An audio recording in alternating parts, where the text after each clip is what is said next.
শিবের দুহিতা তুমি আস্তিক জননী দেবী আয় মা ঝাপানের আসরে দেবী আয় মা।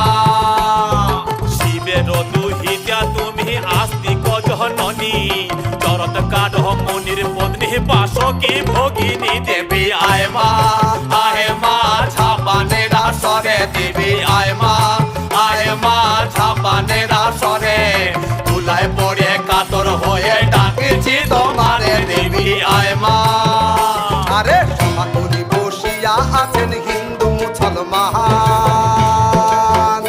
আরে সমাকুলি বসিয়া আছেন হিন্দু মুসলমান। আরে তোমার চরণে অথম আমি জানাইলাম সালাম, তোমার চরণে অথম আমি